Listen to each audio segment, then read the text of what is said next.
سلام، خیلی خوش اومدین به دیریما. امروز میخوایم راجع به راز ذهنای ثروتمند صحبت کنیم. چرا بعضیا همیشه پول دارن؟ فرقشون چیه؟ تا حالا شده به خودت بگی چرا بعضیا وسط طوفان زندگی هم انگار دستشون به ثروت وصله؟ چرا وقتی شرایطشون سخت‌تر از ماست بازم پیشرفت میکنن؟ اما آدم‌هایی رو هم دیدیم که با درآمد خوب، امکانات زیاد، آخر ماه بازم به مشکل میخورن. نه انگیزه‌ای دارن، نه حال خوبی، نه پیشرفتی. دلیلش فقط یه چیزه: ذهن. ثروت از حساب بانکی شروع نمیشه، از ذهن تو شروع میشه، از درون تو، از باورهایی که سالها توی ذهنت ریشه کردن. امروز قراره با هم بریم یه سفر عمیق به قلبت، به ذهنت. ذهنی که اگر تربیتش کنی میتونه زندگی بسازه که هیچ وقت فکرشو نمی کردی. چطور ذهن ثروتمند بسازی؟ ذهن ثروتمند مسئولیت زندگی خودشو میپذیره. نمیگه زندگیم بده چون خانوادم پشتم نبوده، یا چون جامعه خراب بوده، یا چون شانس نداشتم.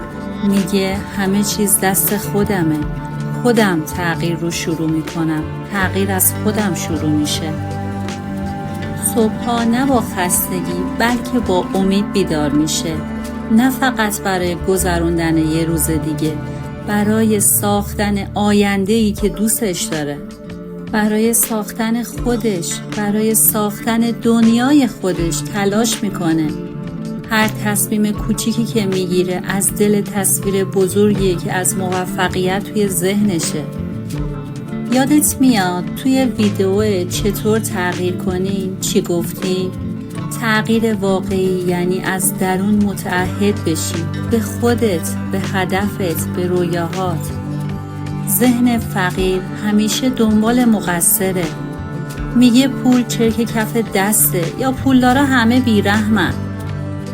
از رشد کردن میترسه، از اشتباه کردن میترسه. همیشه دنبال راه ساده است ولی از ترس حرکت نمیکنه. ویدیو انگیزه برای شروع دوباره یادت هست؟ اونجا گفتیم که ذهنی که دنبال رشد نیست محکوم به تکراره. تکرار روزهای خسته کننده، تکرار حسهای بد، تکرار زندگی بی هدف. این باورهان که تعیین میکنن موفق میشی یا نه پول.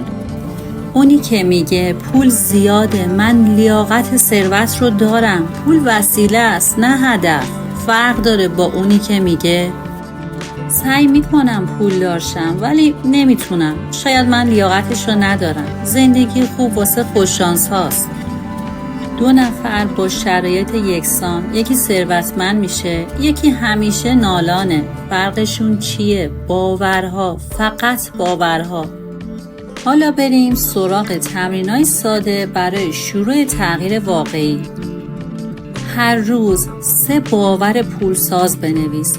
باورهایی که بهت قدرت میدن، نه ترس.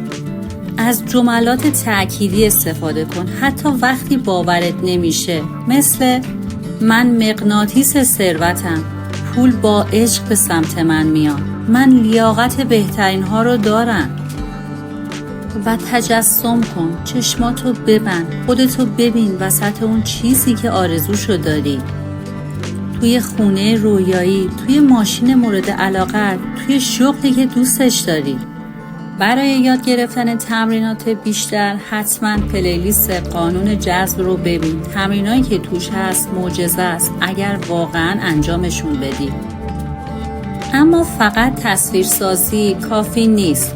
ذهن آماده ولی حرکت صفر، هیچ تغییری اتفاق نمیفته. ثروت واقعی توی عمله. همون قدم کوچیکی که امروز برمیداری همون تغییریه که آینده‌تو میسازه. بزرگترین میلیونرها هم از یه قدم کوچیک شروع کردن. و ازت میخوام این ویدیو رو بفرستی برای کسی که دوستش داری. شاید به این حرفا نیاز داره.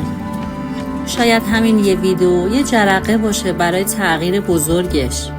اگر احساس میکنی یه چیزی توی درونت داره مانعت میشه، یه سد ذهنی، یه ترس، ویدئوی اعتماد به نفس واقعی رو توی پلیلیست روانشناسی حتما ببین.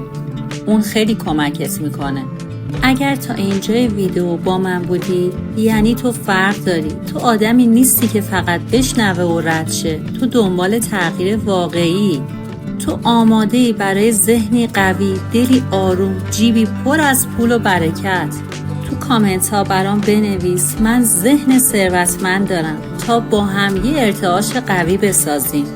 و حتما سابسکرایب کن، چون تو دریماب ما فقط حرف نمیزنیم، ما زندگی رو میسازیم.